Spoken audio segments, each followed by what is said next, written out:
Ok, bueno, ya que no nos pudimos conectar a las televisiones, a ninguna de las dos, vamos a platicar aquí de Christopher Alexander, que eh, un arquitecto y sobre todo un teórico de la arquitectura muy importante y que va a sentar las bases de mucho de lo que es la arquitectura ya posmoderna.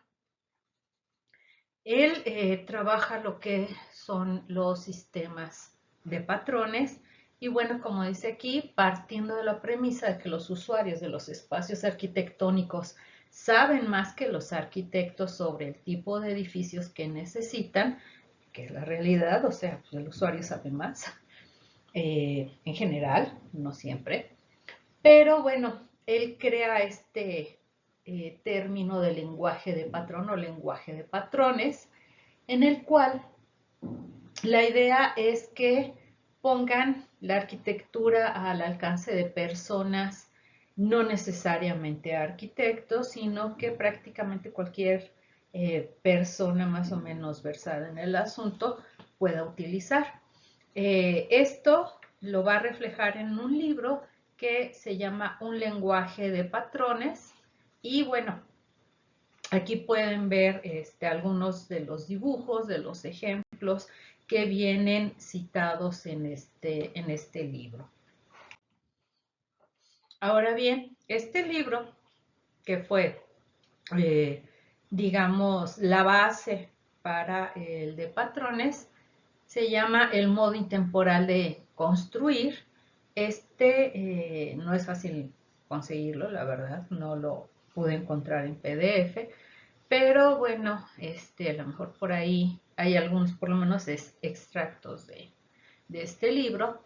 Y él dice, bueno, que la arquitectura debe de tener una relación muy directa con lo que es la naturaleza y la idea también es, dentro de esta idea de relación con la naturaleza, crear fórmulas, casi casi que una especie de recetario de patrones arquitectónicos que puedan ser utilizados por ya sea individuos, pues ya sea por grupos sociales que puedan hacer sus viviendas o pueden construir o diseñar conjuntos habitables sin la necesidad de arquitectos. En la propuesta de Christopher Alexander es que en este caso los arquitectos básicamente participarían en cuanto a lo que serían los detalles o los elementos ya constructivos, no tanto de lo que es el diseño de la arquitectura. También en ese libro dice que el modo intemporal de construir es el que la gente ha usado durante miles de años al construir sus propios edificios, dando lugar a poblaciones muy armónicas y bellas. Y si ustedes recuerdan, cuando hablamos de lo que viene a ser la arquitectura del nuevo clasicismo, eh, hablamos precisamente de ese factor, ¿no? De que no existe el pasado, no existe el futuro, sino que todo es un presente continuo y entonces lo que se utilizó en el pasado puede ser utilizado actualmente y puede utilizarse en el futuro, ya sea solito, ya sea mezclado, etcétera, etcétera. Entonces, aquí podemos ver una de sus obras más interesantes.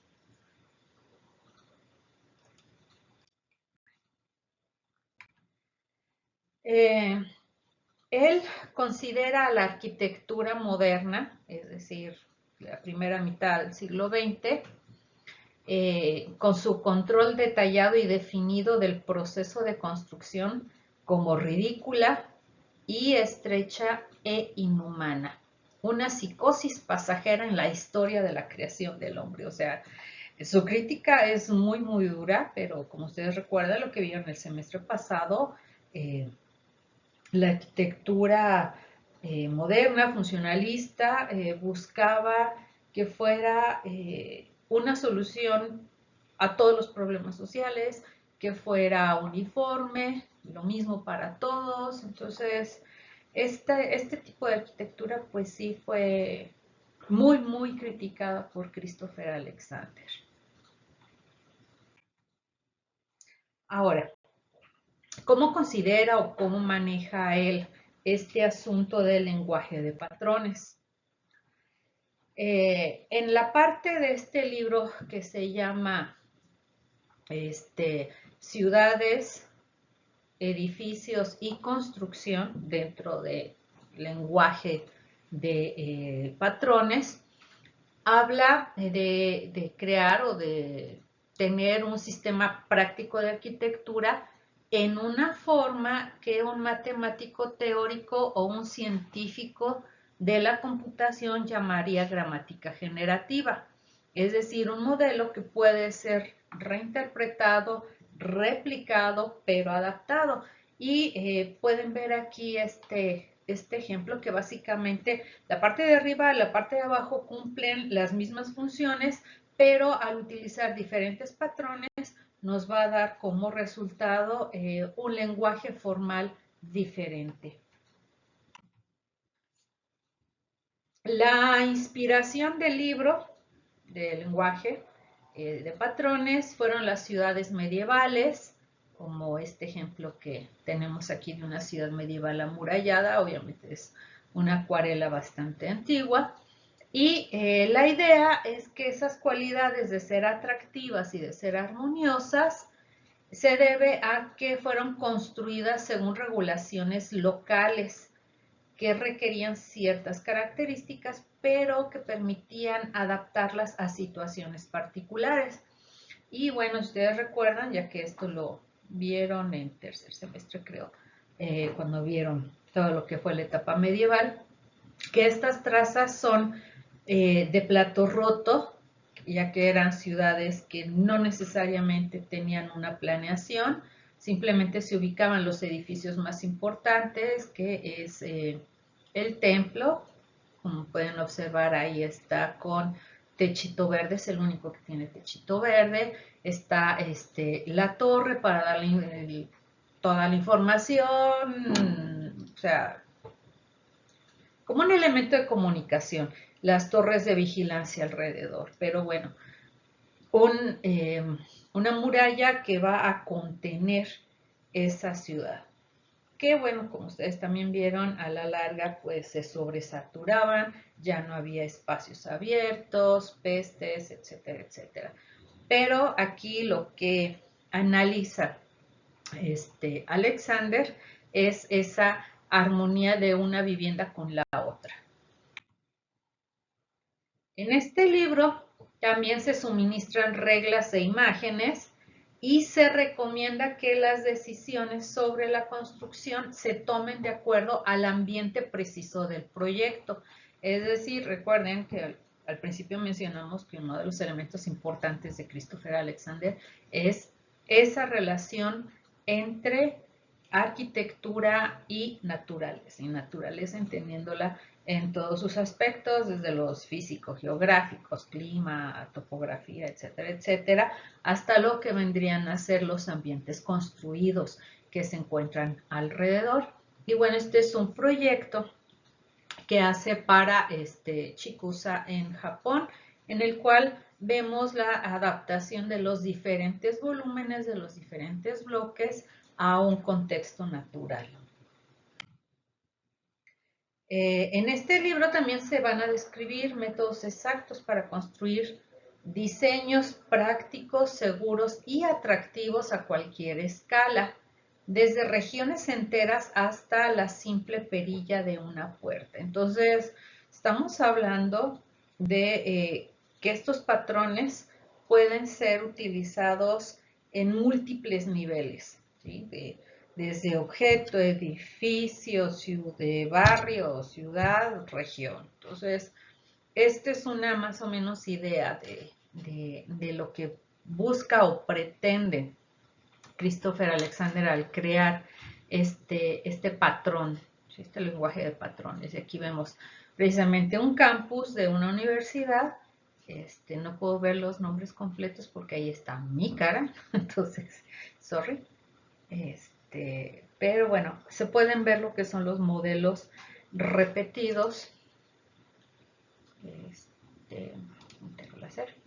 Como está aquí un módulo, otro módulo, que todos tienen cubiertas a dos aguas, el que está atrás también, y lo que vendría a ser el edificio principal, que también tiene cubierta a dos aguas. Simplemente se cambia lo que vendría a ser la escala y lo que es la jerarquía.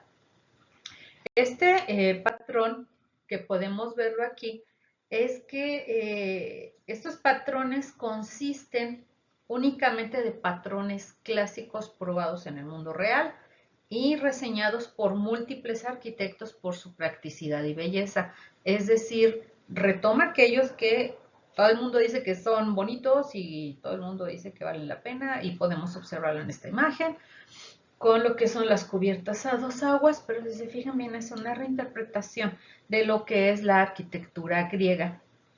En la parte superior, pensando en lo que son los templos, en este caso 2, 4, 6, 8 columnas más o menos, entonces sería la idea, ¿no?, de retomar el sistema arquitrabado fundamentalmente. Este método de diseño de patrones lo va a retomar Christopher Alexander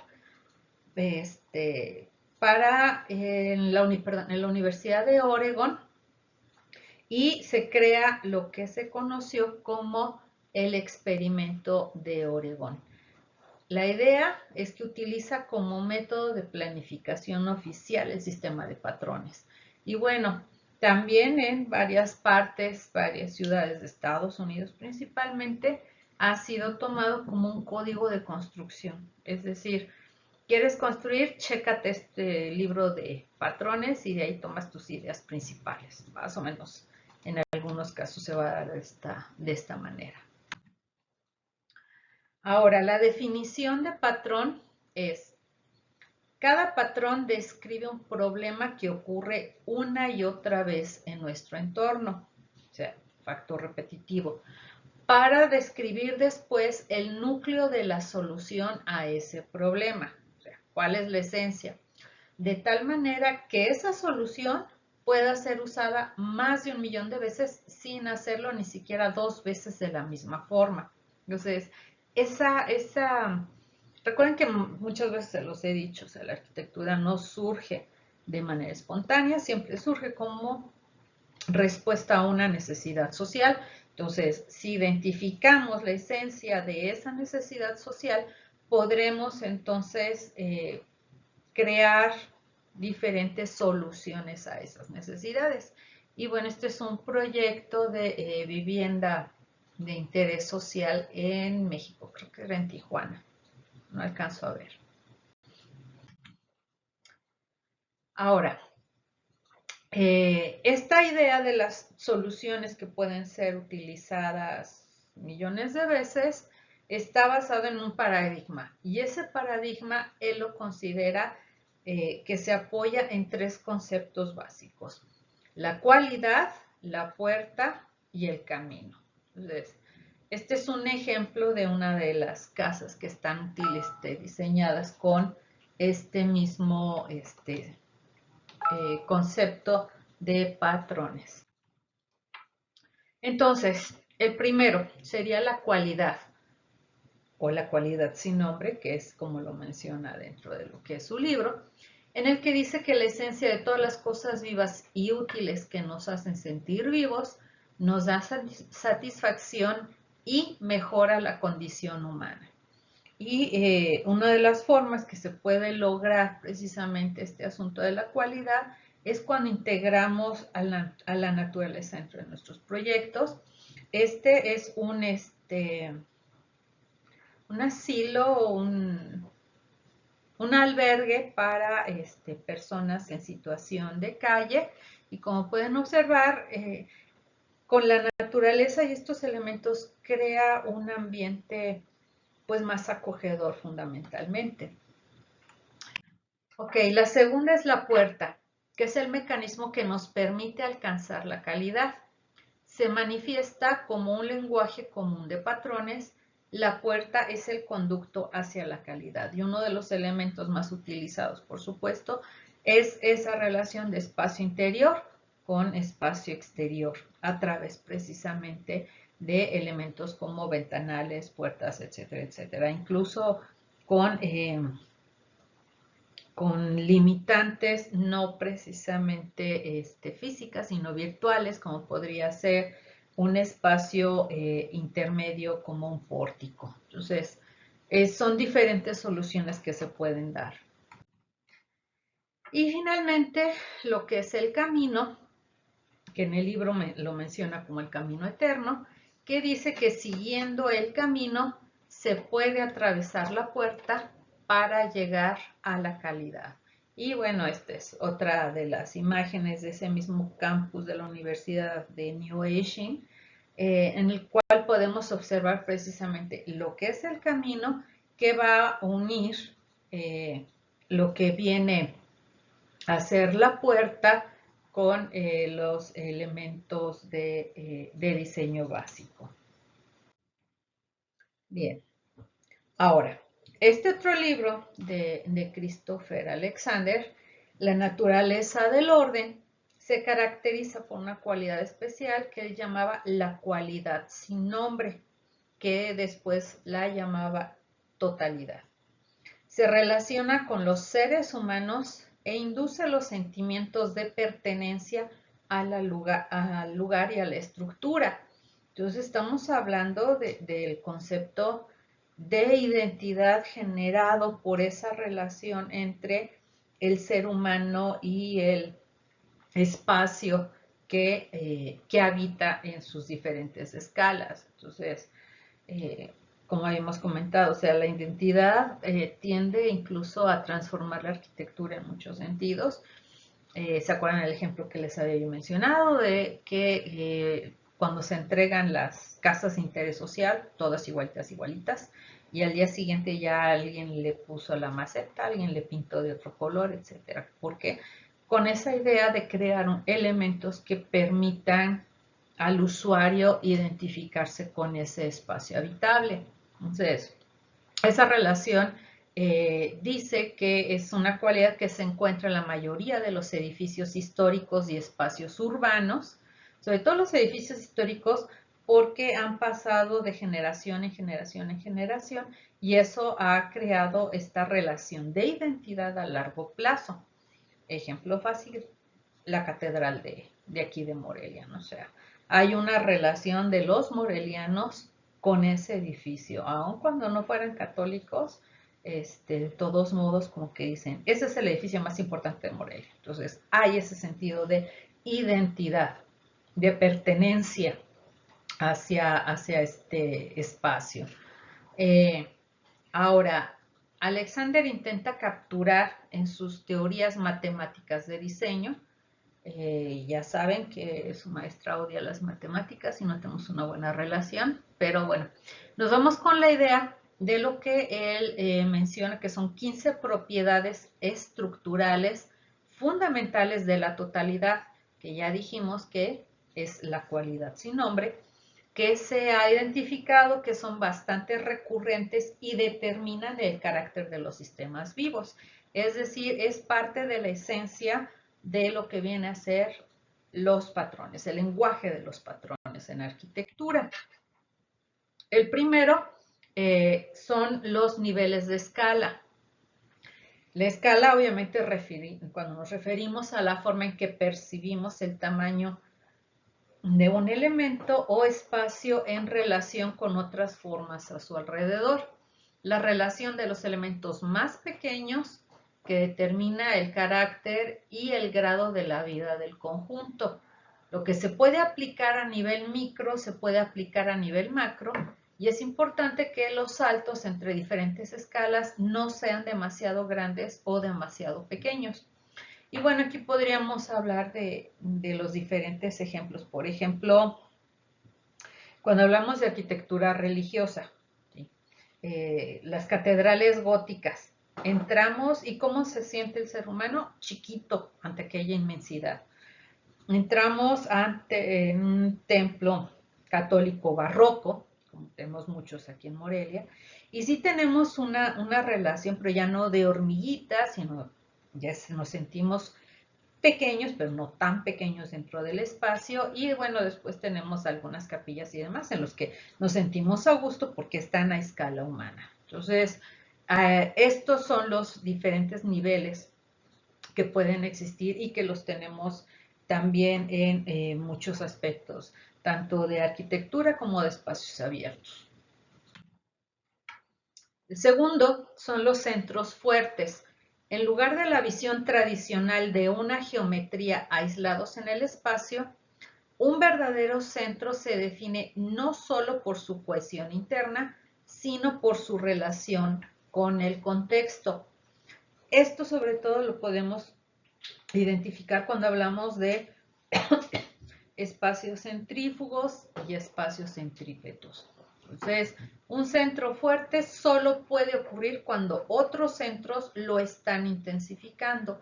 Es decir, de algo importante fluye todo lo demás. Y como ejemplo, pues los antiguos bautisterios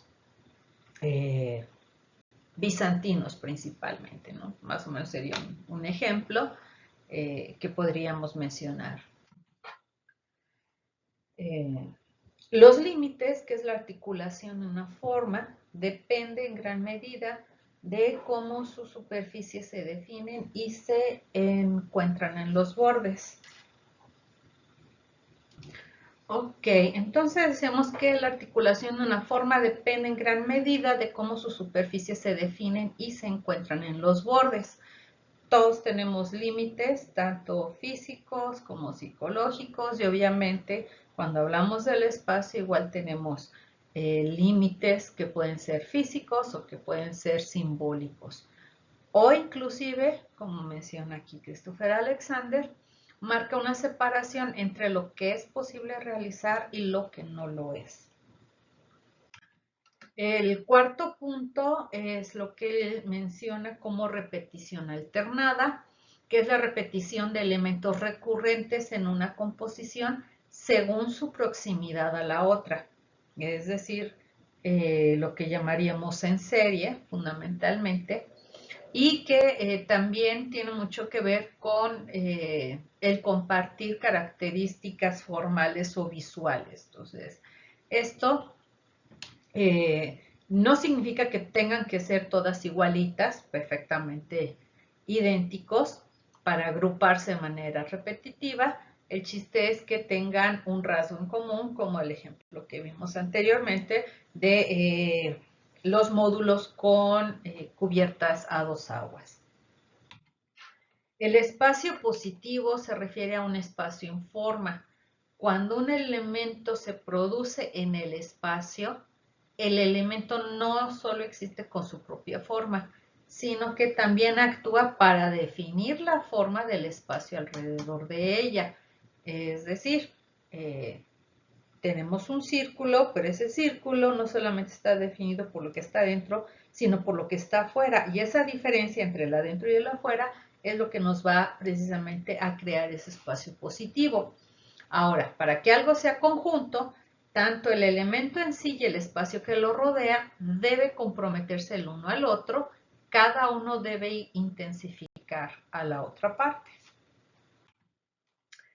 El sexto punto es la buena forma, que la principal característica de identificación de la forma como resultado de la configuración específica de las superficies y los bordes. Entonces, una vez más hablamos de la importancia de los límites de los bordes para configurar lo que son los espacios, y también deben de tener fuertes centros, que es uno de los puntos que ya mencionamos anteriormente, y obviamente el asunto del confort, que sea placentero y sobre todo que sea claro.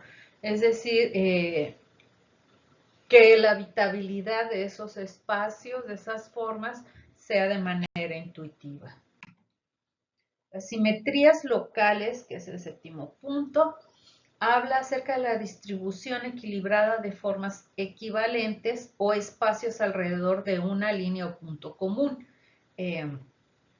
Algo que ustedes ya vieron el semestre pasado, lo que eran las ciudades ideales a lo largo de una sola vía de comunicación, que fue un ejemplo que se realizó en España, que era lo que se llamaba la ciudad lineal, que bueno, más o menos vendría a ser un buen ejemplo precisamente de esta idea, ¿no? De la organización que puede hacerse simétrica o una condición simétrica puede ocurrir en solo una parte del edificio. Entonces, eh, una vez más, como ya se mencionó en los puntos anteriores, el asunto de la escala es lo que acaba por definir el espacio. El octavo punto es el entrelazado profundo, que fortalece los centros de ambos lados, que ya hablamos del asunto de los centros, que se van a intensificar por el nuevo centro formado entre los dos. Tenemos uno aquí, tenemos otro acá, y eso nos debe generar un elemento que los una a ambos.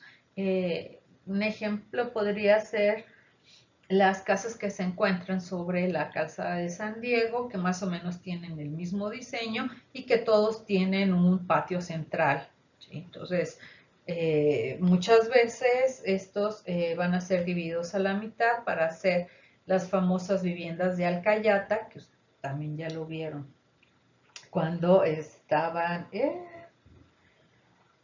la materia de neoclásico, creo que es el neoclásico cuando se vio eso. Pero bueno, ese es un esquema, ¿no? De fortalecer los elementos porque se relacionan uno con el que sigue y con el que sigue. Como dice aquí, el efecto gatillo de Varela, en que un escritor escribe y al igual hace imágenes para poder relacionar la escritura con lo visual. El noveno punto son los contrastes, que es la diferencia entre opuestos que da luz a algo. Incluso cuando hablamos de varios de los arquitectos que utilizan elementos formales que generan los contrastes de luz y de sombra, tanto en fachadas como en interiores, bueno, estamos hablando del contraste como uno de los elementos más importantes de diseño, ya que fortalece los centros y da obviamente un significado más profundo a cada uno de los elementos que integran el diseño arquitectónico. La variación gradual, las cosas se organizan y varían en tamaño, espacio, intensidad y carácter. Una cualidad cambia lentamente, no de golpe, a través del espacio para convertirse en otro. Es decir, si ponemos un elemento que rompe inmediatamente con otro y con el que rompe y rompe con el que sigue, ya no nos va a dar esa unión o esa relación de patrones de diseño. Entonces, la idea es, a lo mejor empieza algo chiquito, algo más grande, o tiene un frontón, el que sigue tiene dos frontones, el que sigue tres frontones, etcétera. O sea, debe de ser de manera gradual esa transformación, evolución de lo que viene a ser los diseños.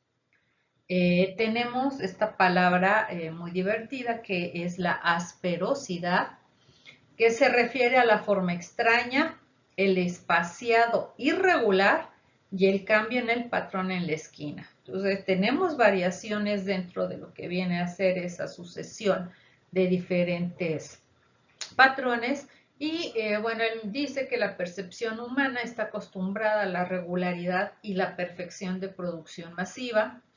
Un objeto con rugosidad es a menudo más preciso, puesto que se trata acerca de prestar atención a lo que más importa, dejando de lado lo que importa menos. Entonces, es una cuestión también de decidir, de seleccionar, de jerarquías dentro de lo que viene a ser el proceso de diseño.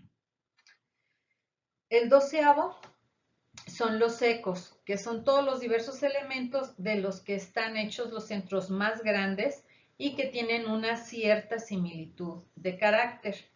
Hay similitudes internas que unen a todos los elementos en diferentes escalas para formar una unidad cohesiva del ser.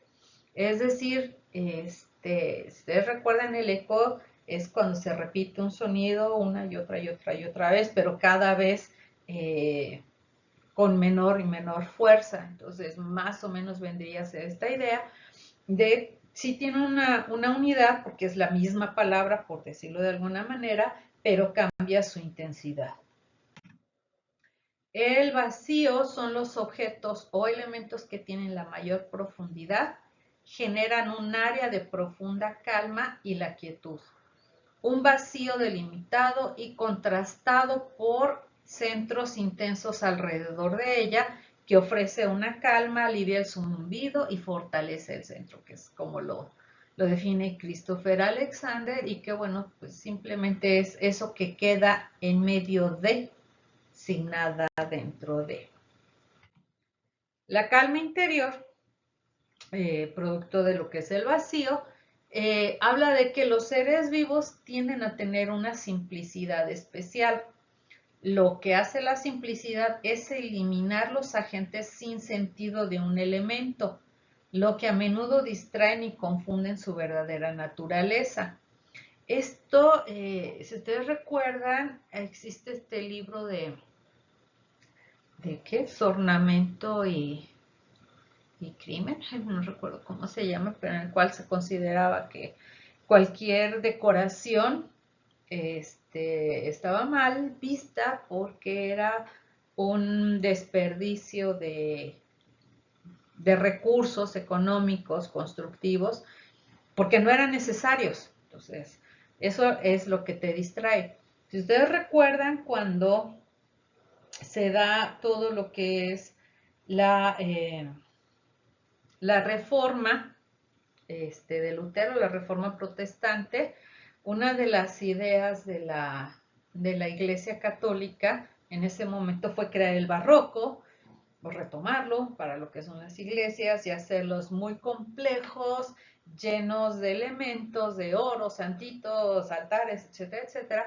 para distraer a lo que viene a ser los feligreses, para que no se pongan a pensar, que fue lo que pasó con Lutero, que se puso a pensar. Y entonces le quitaron mucha chamba a la Iglesia Católica. Entonces, más o menos vendría a ser esta idea. La no separación, que vendría a ser el último de estos puntos, es el grado de conexión que tiene un elemento con todo lo que está a su alrededor, ya sea otro centro, ya sea un eco, ya sea un vacío, no importa. Estamos hablando de esas conexiones, por eso es la no separación. La idea es que esté el usuario interconectado con su mundo, con su contexto inmediato. Bien, luego tenemos los patrones. Bien, entonces los patrones, acorde a este libro de lenguaje de patrones, tomé algunas capturas del libro. El libro sí lo tengo yo en físico. Y entonces, bueno, esto está en inglés, pero pueden ustedes igual consultarlo. Voy a subir el PowerPoint en lo que es el Classroom, y ya lo que es el video va a estar muy pesado, entonces eso lo voy a subir a mi canal de YouTube y les voy a poner el link en el Classroom.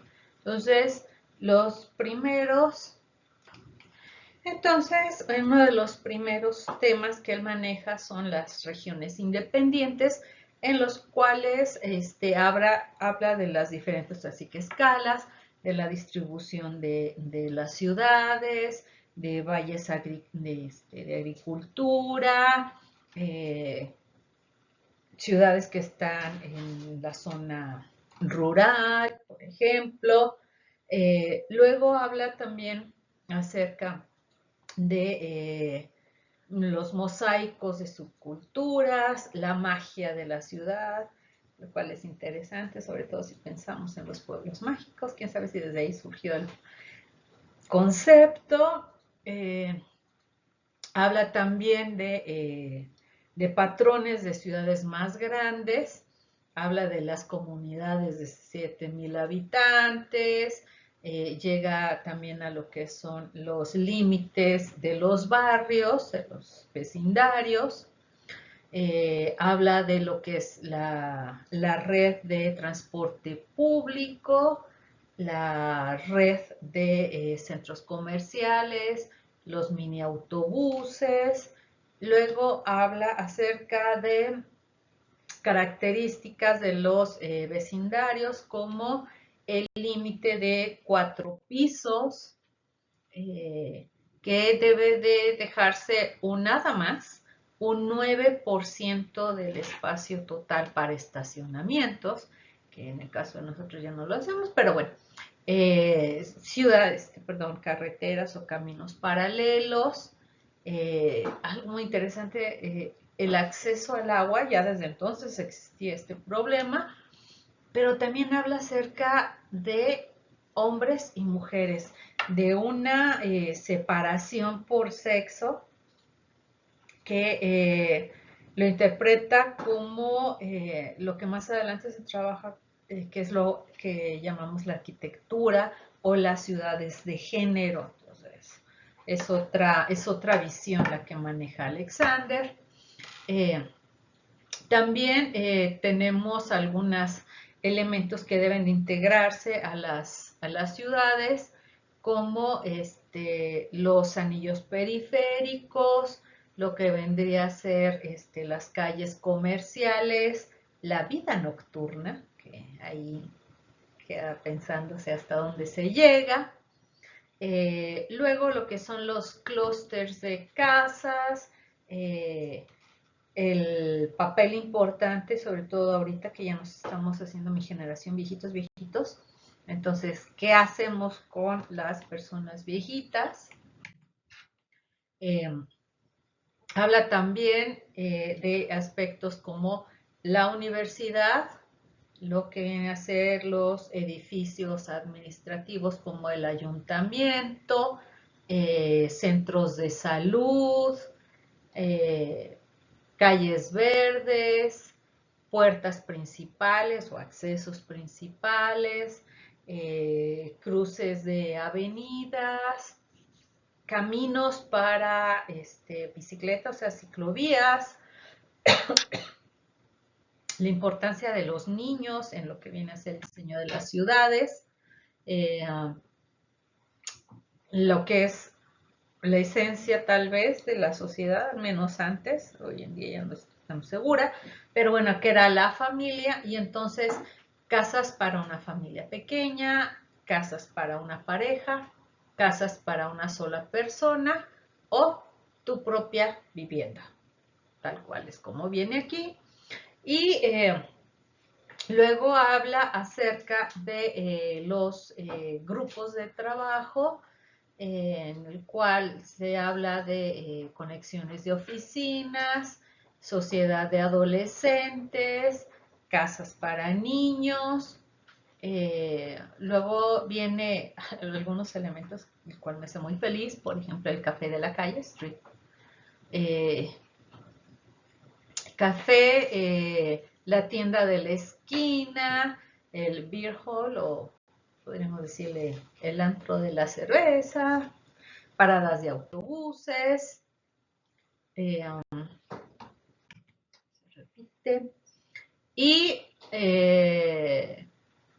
durmiendo en público, como son las famosas bancas, que, bueno, actualmente en muchos lados se ha dado que ponen picos para evitar que los indigentes se duerman en espacios con fachada o abajo de los puentes, cosas por el estilo. Y luego habla de que el primer grupo de patrones ayuda a organizar todo el sistema del grupo de edificios, en los cuales se habla de la altura y número de estos edificios, las entradas a los sitios, las áreas principales de estacionamiento y las líneas de movimiento a todo lo largo y ancho de los complejos. Y aquí hablamos desde las calles peatonales, los edificios principales, pequeños estacionamientos. Luego tenemos un poco más de elementos, como viene a ser las alas a ambos lados de los edificios principales que están conectados, las casas que son angostas y muy largas, como tipo chorizo. También habla acerca de los diferentes tipos de cubiertas, arcadas, fachadas de edificios, densidad ay, Dios mío, personas que caminan, algunos elementos que tienen que ver con escaleras, inclusive. Y luego ya dentro de lo que viene a ser los marcos o los límites, tenemos los espacios característicos, por ejemplo, la cocina de las granjas, que tiene ciertas características, el cuarto de baño, etcétera. Tenemos dentro de lo que son los patrones para oficinas, talleres y edificios públicos, espacios flexibles para las oficinas, que vendrían a ser las cafeterías o comedores, espacios para grupos pequeños de trabajo, una recepción que realmente te dé la bienvenida, un espacio para espera, la sala de espera, salas de reuniones pequeñas y oficinas semi privadas. Entonces hace una clasificación de N cantidad de patrones. Aquí vemos lo que tiene que ver con las orientaciones, por ejemplo, y acá tenemos también elementos que tienen que ver con muebles fijos principalmente, desde lo que viene a ser las, ay Dios mío, asientos que se construyen en sitio, por ejemplo. Luego tenemos la estructura sigue a los espacios sociales, buenos materiales, estructuras eficientes, características del piso, de la cubierta, columnas,